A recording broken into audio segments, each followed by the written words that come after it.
Hello, and welcome to another episode of Jaxon Talks. Everybody, with me, your host, Jaxon Stone. And this is the first official episode of 2021. Today's date is December 29th, 2020. This episode will drop on January 5th, 2021. So you're listening now currently in the new year. So Happy New Year to all those listening or watching. I hope that you had the best holiday that you could have possibly had. I hope if it was amazing, then you thoroughly enjoyed that, because you deserve an amazing holiday and you deserve to be loved during the holidays and all year round, really.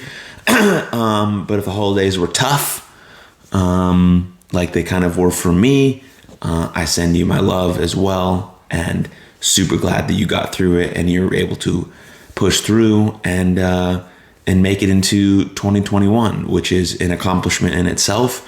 And so I'm proud of you for that. And so welcome to this episode of Jaxon Talks, everybody. Welcome to the new year. This episode won't be very long. It will just be kind of a year in review, what 2020 was for me, what it meant for me, some of the stuff that I enjoyed, some of the highlights, some of the important things, some of the takeaways, some of the stuff that we need to take with us into 2021. And yeah, just kind of a few tidbits there. One important thing in 2020, I did become a tea guy. I know this might be hard for some of my listeners to hear, but I'm trying to stay away from as much caffeine and coffee as I was consuming before.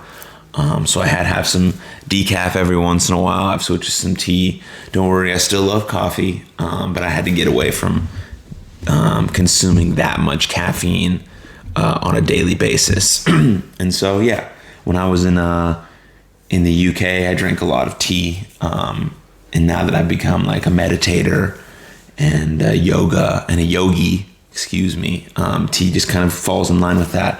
And when you get these yogi brands, they have these beautiful little sayings on them. And so I'm going to read them to you. The first one says, "Impression is for the now, trust is for the future. The gate to happiness is self-compassion." And so that's beautiful. And so, yeah, 2020 was very, obviously we know we all lived through it. It was a very historic year, first off. The most historic year in my lifetime, a very impactful year, a very important year, I think, as well. But also there was so much loss and a lot of grieving and a lot of disappointment, a lot of death. And those things are really hard to swallow. Those are not easy emotions to feel and let ourselves feel those, and then first how to handle and combat those. But I really feel like it was an important year. It brought a lot of things to the table that need to be addressed, that needed to be addressed a while ago, but are just now getting addressed.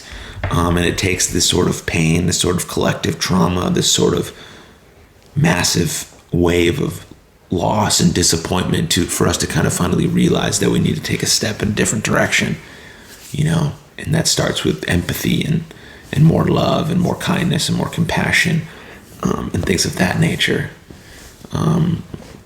We had 2020 was marked by COVID and the pandemic, and the political scene and the wildly important movement for Black lives and for racial equality.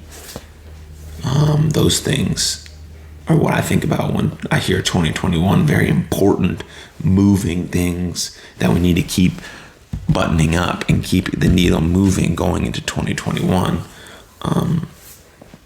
And so, it sometimes takes those necessary painful moments to really make us lean into that and realize the changes we need to make in our own personal lives and within ourselves to see this collective form of change. in the world, and that's deeply important. And so what I say about what we saw in 2020 going into or being in 2021 now is that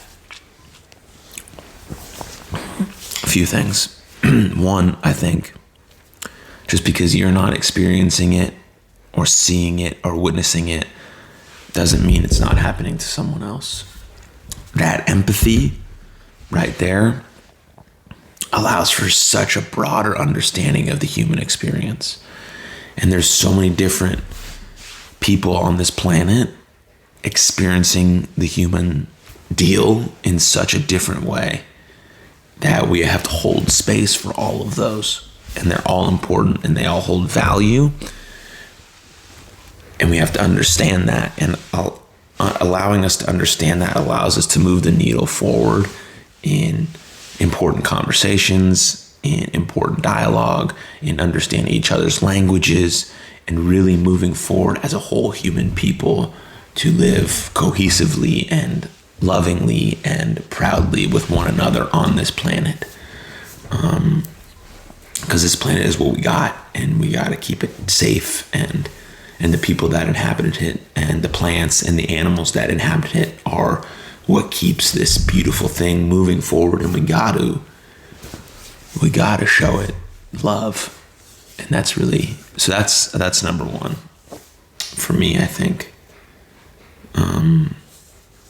Number two is in the same regard, how important conversations are, just in general, how important conversations are to our mental health, and opening up and sharing those stories with a trusted individual who's going to hear you, see you, and not judge you, important.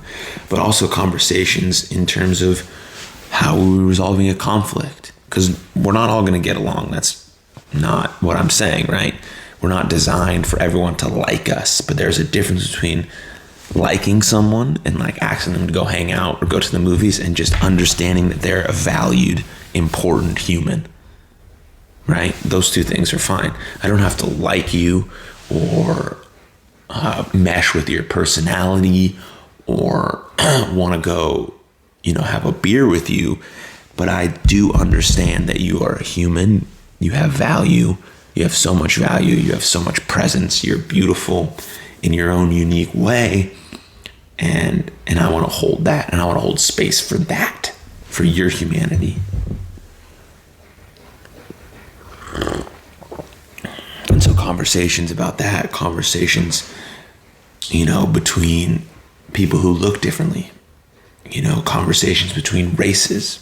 These conversations are not going to be easy. They're painful. They're uncomfortable.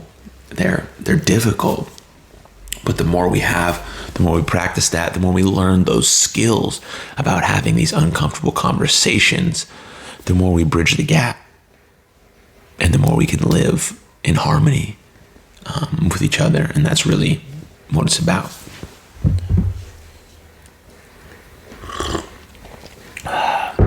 And then my next takeaway is mental health, right? We kind of already knew before the pandemic hit that there was a crisis, a mental health crisis in this country, and really all around the world. But I can only speak for this country because this is where I live and have kind of the access to the information and the access to what is available and things like that. And so, yeah, it really, this pandemic and being isolated and locked in and away from people that we love and seeing people dying and, disappointment over school or not being able to do this and that really shed a light on the mental health crisis in this country. And I think what we can take from that into 2021 as our own individual selves is really preparing a mental health toolkit. Because you may be feeling great right now, you may be in the great spot, or you may be still trying to pull yourself out of that bad struggling position. no matter what you're in, you should know your toolkit. You should know the strategies and the coping skills that help you in the moment when you're feeling bad, in the moment where you're thinking that this life isn't worth it, in the moment when you're thinking, I just want the pain to go away. I know it's hard. You can't develop those tools when you're in that pit. You can only develop them when you're feeling good and you have a clear head and you're thinking slowly and honestly about yourself and what you need. You can develop that toolkit. You can develop that toolkit, that mental health toolkit of what works for you.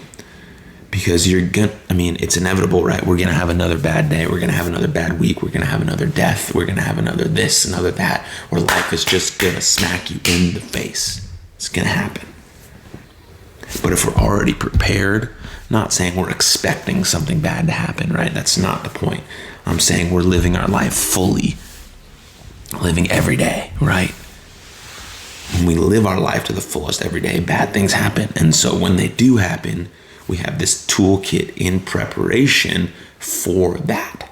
We understand what we need to journal, to meditate, to go for a walk, to listen to music, to be in nature, to vent, to have this friend, to go see our therapist, right? To see a group. All of these things, what exactly works for you, because I can tell you the tools that are available for your mental health toolkit. But if you don't know if they work for you, then trying them in a moment when you're feeling like shit and it doesn't work for you, it's going to make you feel worse because you're like, oh, this shit sucks. None of it fucking works, right? And so knowing what works in advance is important.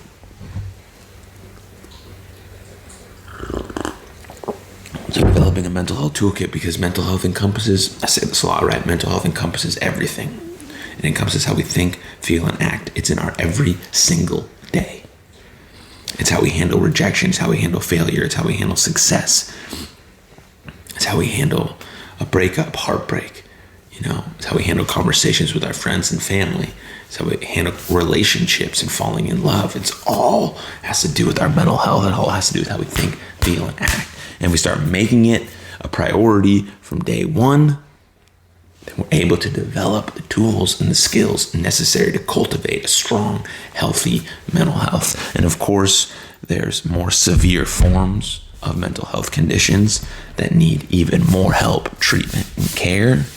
And we can't just destigmatize, depression and anxiety. We have to destigmatize all of them. We have to destigmatize bipolar disorder, schizophrenia, OCD, the really, really severe ones that need even more help, care, and treatment, and more empathy from us to those people who are living with those mental health conditions.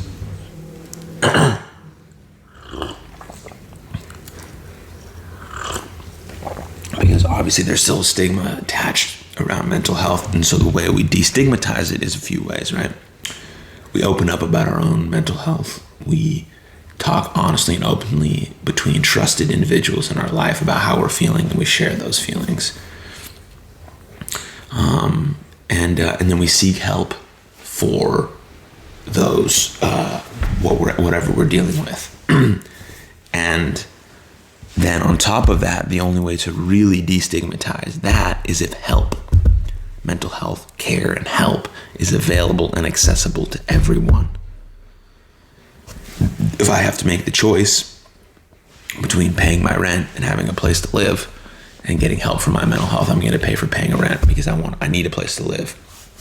And so mental health care can't be a luxury item. It's not like getting a massage or getting your nails done. It's absolutely imperative and the most important thing that we go seek help for our mental health. And it doesn't have to be seeking a therapist or a counselor. There's other modalities and available resources to really dive into to help you with your mental health. So it's whatever works for you, but I do encourage you to go seek that path, to go seek that journey, to really lean into that stuff and go into that path inward and really figure out what best available resources and modalities will help you feel the best most consistently. And whenever you're feeling bad, what works for you to pull you out of that.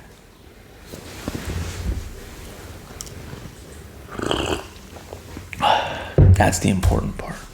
I'm sure there's plenty more takeaways from 2020. But that's a lot what I kind of thought about. There's got to be a journey inside of ourselves that we have to take, that we have to lean into this stuff that's making us feel uncomfortable.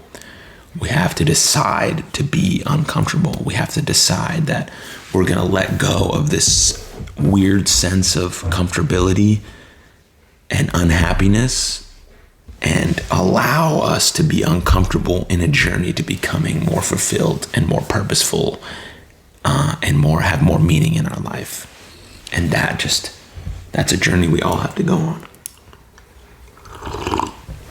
I'm currently on that journey, right? With tons of fuck ups and downs and twists and turns and pivots but it's really helped me navigate a lot of the stuff in my life, and I feel really good. I feel a lot better than I ever have, and that's very true about me and myself and where I'm headed in my journey, and that's about going inward and trying to discover who I am and what makes me and what makes me fulfilled and lean into really painful, uncomfortable situations and try to figure that out. So I encourage that journey for all of you. I encourage you to read and educate yourself on these things. I encourage you to take that journey inward. And I encourage you to share that story so others feel inspired by it. And we can all feel interconnected via stories, via experiences on this planet. And we can all grow together as individuals, but then collectively come together to make this world a healthier and happier place.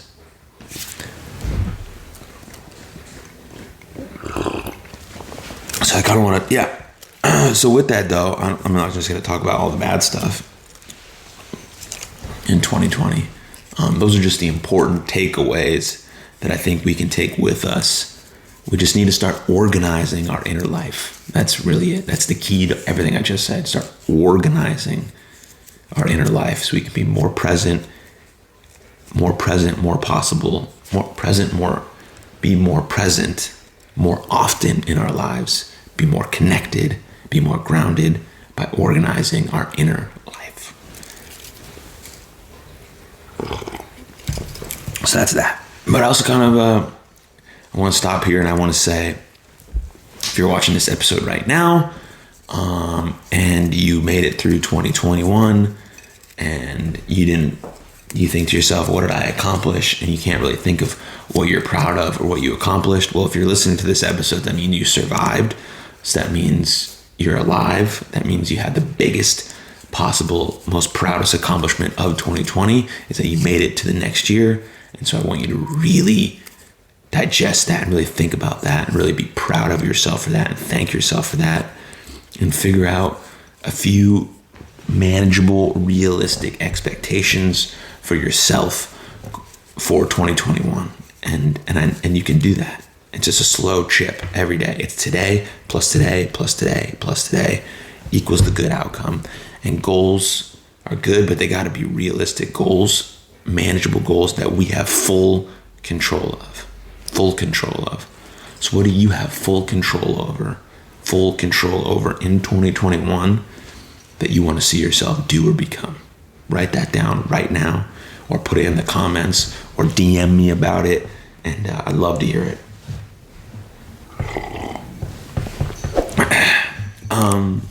But I'm talking about that. 2020 was kind of a really, it was good. Like a lot of good stuff still happened in the midst of all the bad. If I'm gonna feel everyone else is suffering and I'm gonna feel that with them, I'm also gonna feel happy and proud for all the good stuff and the amazing stuff that was also accomplished. Because an emotion isn't a one-track thing. I can feel happy and sad at the same time, just like Casey Musgraves said. Shout out to her, Texan. And so, wrestling obviously got taken away. When we had the very important speaking out movement, which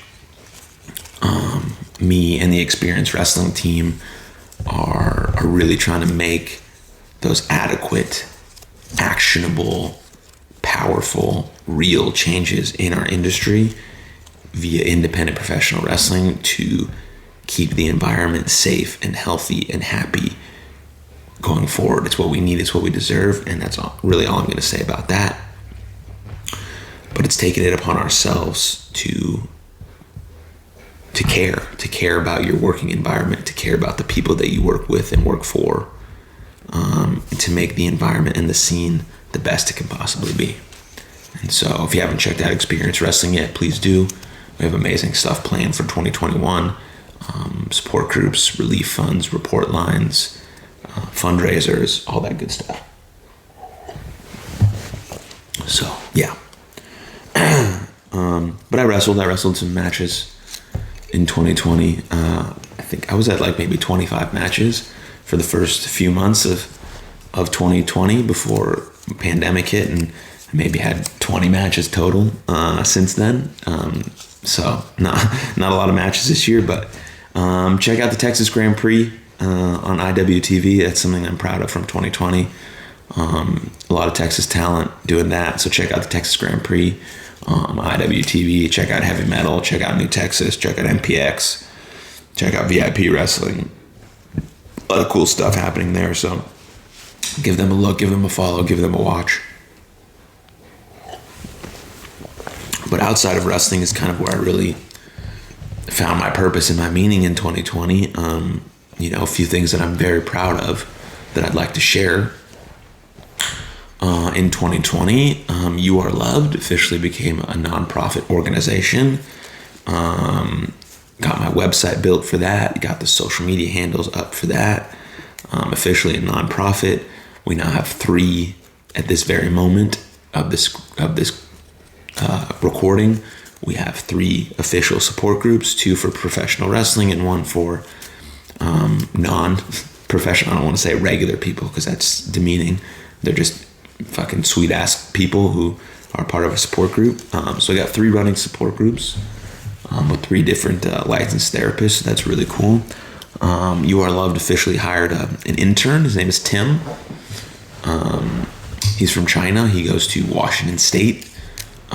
He's a sophomore there and he's a graphic designer. So he's going to be working with You Are Loved for the next 6 months. So any graphic you see on our social media handles or new t-shirts that are being made, that'll be from Tim. So shout out to him and check our social medias. He has a really brilliant story about mental health and what spreading awareness via graphic design means for him. And so I'm proud of that. And so in 2021, look out for some educational. We're going to do some webinar educational events in 2021. The first few will be about addiction, mindfulness, and empathy will be kind of the first 3 that we do. So check those out. Those will be really cool. And so You Are Loved, man. It's like, it's super important to me. If you don't already follow it, go to youarelovelife.com. Put your email in on the subscribe button down below. And obviously we send out news, product releases, updates, new videos. But every Monday, if you subscribe to that email, you will get a mental health tip of the week every Monday. So that's really cool. So I'm super proud of that. That's something extremely important to me. And if you want to share your story via You Are Loved, reach out to me, DM us, email us. Love to hear from you. And if you want to connect with us, or if you're listening to this, you want to bring You Are Loved to an event, or you want to collaborate, or you want to do a t-shirt, I'm open to it all. Please reach out. Let's do it. Let's work. Let's collab. Let's get it fired up. And then obviously I said this episode comes out January 5th. And so on January 4th, the clothing brand, lifestyle brand For Everybody officially dropped on January 4th. So if you're listening to this on January 5th, please go and check that out. It's shopforeverybody.com. Check out our merch. At this point, we'll probably only have 1 t-shirt available. We'll do a new drop in a few weeks with a few more things, but I just wanted to introduce the initial vibe of the brand. our first signature shirt, and then subscribe to that emailing list as well, and you get news updates and blogs and things of that nature about kind of social issues and things of that nature, more kind of current event kind of stuff, because the brand is for everybody, and so we want to reach everybody, and we want to shed a light on everybody, doing great, valuable work, and make sure people feel seen and heard. And our slogan really is everybody helping everybody, and you belong. So check that out. I'm really proud of that. I'm working with a couple friends, Noah Light and Jesse Harbach, on that. Yeah, that's cool. That's really cool. Yeah. And I got my website going for Jaxon Talks Everybody, so you can go to jaxontalkseverybody.com. That's amazing stuff. New episode every single Tuesday, but you guys already know that because you're listening and subscribing and watching to this. And so I thank you for that. I'm excited for the guests that we have planned for this year. And hopefully we really can get some really big time guests. Hopefully I can get some of these athletes, these professional athletes that I went to school with or played with at South Dakota State University. So hopefully we can get that lined up. We can have some intense conversations about life and sports and mental health and all that good stuff. What else? I got a bunch of certifications this year. I became a master life coach. So if you're interested in that, please hit me up. I became a certified mental health communicator. I became a mental performance coach, master as well. So they're all kind of in the same vein of teaching mental wellness, teaching mental health, teaching mental performance, whether it's to everyday people or whether it's to athletes. I'm really trying to dive into that and change the culture around men, youths, little boys in youth sports, and how we view ourselves and how we can take our mental performance and our mental health into our performance, into making our performance better, but also making our whole life more better, more fulfilled, more purposeful. So I'm pumped with that. I became a baseball coach. Thanks David Bodson for hitting me back up and getting me back into baseball, which has been amazing. And all these things I'm just going to continue. I did a bunch of public speaking for colleges and universities during 2020 via Zoom. I want to do as much public speaking as possible, hopefully traveling this time to colleges and businesses and high schools, and just talking about turning pain into purpose, and talking about mental wellness and mental performance and all these beautiful, really near and dear to my heart things that I feel very passionate about and that I want to share with the world. Hopefully in 2021 I can go back to traveling the world via being an independent professional wrestler, and just kind of encompass all of these great things I'm doing and intertwining them in all different parts of my life, and connecting all these different followings and fan bases, and really creating a community of love and support. And you can go to my Patreon for that as well, patreon.com/Jaxon Stone. And so there's just so much. There's so much, but it's all really interconnected, and it's all one. It's all just about, trying to be present as much as we possibly can, really taking care of our inner life, organizing our inner life, taking care of our mental health, and creating real, genuine human connection with ourselves first, and then creating it with others around us.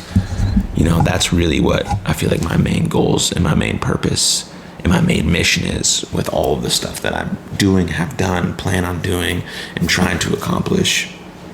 And so if you supported me in any way this year, whether you bought a t-shirt, you followed, you liked a page, you watched 2 minutes of an episode, you scrolled past my Instagram and said, oh, that was cool. Well, I don't care what you did, but I appreciate your support. Your following me means everything.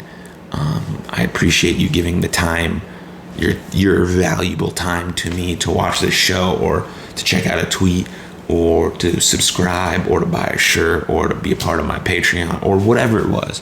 I am so grateful for that for the community, for the viewers, for the fans, for the followers, for the friends. I'm so grateful for that. And then I just want to give a quick shout out to my mom and dad. I love you so much. And my close friends who I didn't get to see this year because we all live in different states. But I got to see kind of maybe very sporadically, but not as much as usual this year or in 2020. And can't wait to make some more memories with y'all in 2021. So thank you. Forever grateful. Forever grateful.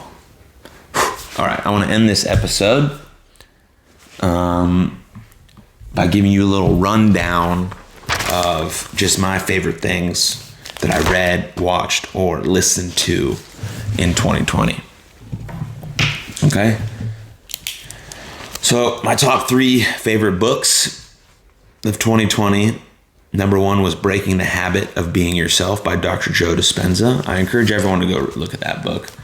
And one of the big things from that book that stuck out, I'm not going to tell you what it's about because I've talked about it before, but one of the big things that stuck out to me about that book, first, go follow Dr. Joe Dispenza on Instagram. He puts out really great content about meditation and gratitude and becoming your new self. He says, we can break free from our old personality and create a new personal reality. Our personality is based on old habits and patterns that we acquired from painful situations that we needed to have out of necessity for survival and to take care of ourselves and our loved ones. That's why we created our personality. But now you can change. You can break free of those old patterns. You can break free of those old habits. You can create a new personality and new habits and new patterns that are new to you, that are real, that you believe in, and you can create that new personal reality in 2021. So go ahead and read that book. Number 2, The 7 Spiritual Laws of Success by Deepak Chopra. It's just a really quick, easy read about the 7 spiritual laws of success. I highly recommend it. It's quick. I would read a few pages every night before you go to bed. It's going to create some really nice, deep, impactful, important thoughts about when you sleep in your subconscious. And then when you wake up, you can act upon those things and really transform your life. And the last one was The Will to Change, Men, Masculinity, and Love by Bell Hooks. This is about men, masculinity, and love and how we can change as men. We can decide to break free from old patriarchal ways of masculinity, and we can love, and we can show emotion, and we can be vulnerable, and we can ask for help, and we can express all these fantastic, beautiful emotions, and we can live our life fully without having to hide something or push something down or bottle it up. But we can live, and we can be free, and we can love, and we can express how that feels. And that book taught me a lot about that, The Will to Change. And so I recommend anyone read that book, because if you have a man in your life that you feel is not opening up to you or is hurting or is bottling some of his feelings, this will give you some of those tools to help allow it to bring that up for him and to help allow to go to him in a safe way that you feel like he can be open to you in a safe environment, validating those feelings and allowing him to live and express and be. So yeah. Awesome. Check out those books. And if you scroll through those, if you've already read those, if you're not really interested in those, I've read a ton of books in 2020. It's just kind of a year of trying to learn and explore and educate and figure out me and what works best for me. And so I read a lot of books. And so if you need any recommendation on those, I really only read these kind of books. And so, yeah, if you're looking to kind of go on that journey and that inner path, try to organize your inner life, hit me up. Let me know. I'll talk to you. 3 albums. Music was really important for a lot of us, in 2020. It's got me through a lot of really, really difficult, painful moments. And so these are my 3 favorite albums of 2020. It Was Good Until It Wasn't, Kehlani, awesome. Yeah, best album of the year by far. Manic by Halsey and Punk 2 by Breakins. Yeah, those are my 3 favorite albums. Yeah, amazing. if you haven't really taken a deep dive into music, or how it can really help you, I would do that. It has just a real strong ability to help us have dark moments. The lyrics are very powerful. The artist is putting their heart and soul into this music, into these lyrics, and we feel connected and by it. And so these albums made me feel that way, and I liked them, and I love music, and it's a beautiful way to feel more present and grounded and part of life, and feel connected to another creative person exploring their mind and soul and putting it in a song. So cheers to that. I couldn't do 3 shows, so I did 4 shows.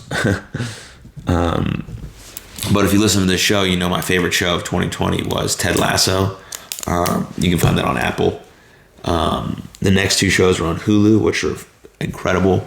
Normal People and The Little Fires Everywhere. And then if you have HBO Max, this show is amazing too. It's called I May Destroy You. So those are my four shows of the year, and they all